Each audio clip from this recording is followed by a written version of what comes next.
So I'm here at the Summer Palace, and this place was built during the Qing Dynasty.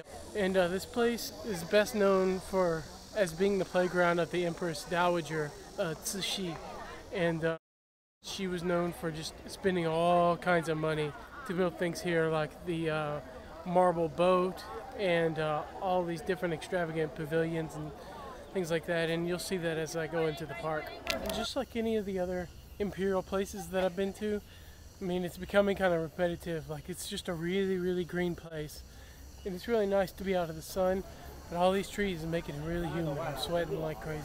I feel like I'm back in Guangzhou with all this humidity, man. I'm sweating like crazy. Cixi, besides being known for, you know, spending money extravagantly, like, for example, the marble boat, she took the money from the Qing naval fleet. That's how she got the money for that. But also besides that, she's known for not being so nice to her political opponents. You know, she, in the tradition of Chinese, you know, emperors and empresses, you know, killed basically anybody who questioned her. So, hooray for that. Okay, so I'm on this freaking old pagoda, and I don't know anything about the history of it, but it's supposed to be overlooking the lake, but they let the trees grow a bit too high, so now you can't really see it. But it overlooks Kunming Lake, and I'll show you in a second, which is like what this park is centered around. This park is centered around Kunming Lake, and it's really huge. I can see it right now, but yeah, too bad the trees are blocking it. Here you can see one of the major landmarks. This is the 17 Arch Bridge down here, and then you've got some other different places to go, like right there. And yeah, I mean, this place is just huge, because I mean, to get to that bridge looks like it's about 3 miles away. That's gonna be a long walk, and you got to take a boat to get to that island right there, and then there's something to see there. So yeah, I mean, this place is just takes a lot of work to get around.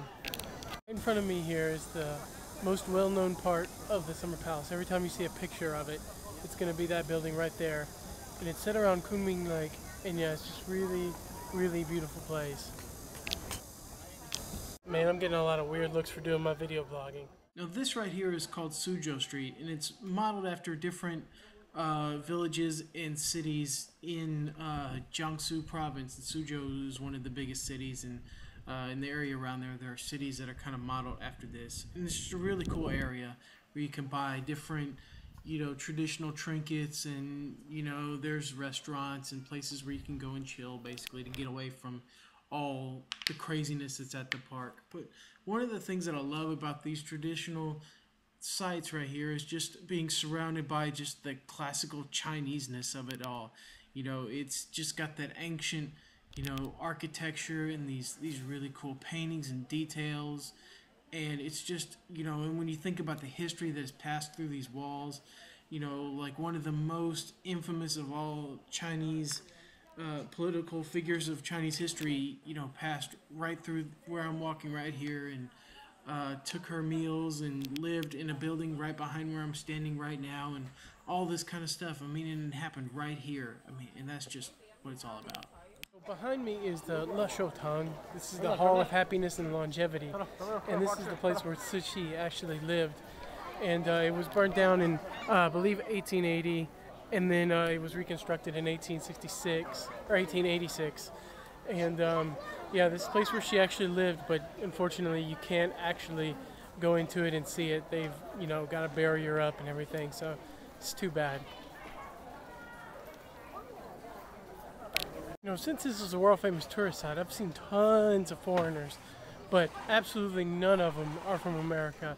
Like, I've heard a lot of people from Spain. I've heard a lot of Spanish here, especially, and some Russian. And I did hear one group, they were from England, but you know, that was only one group. But man, everybody else is from other places in Europe.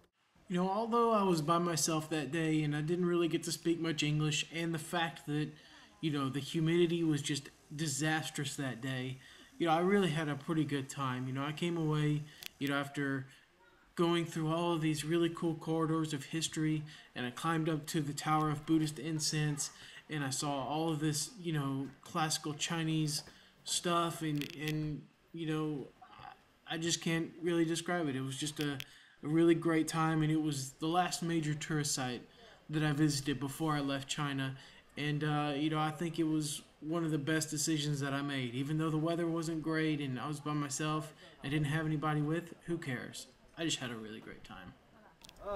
Well, now we've unfortunately reached the end of the video. I will see y'all next time. So I've been trapped in a maze of courtyards and pavilions for the past hour. Now I finally found the way out. Hooray!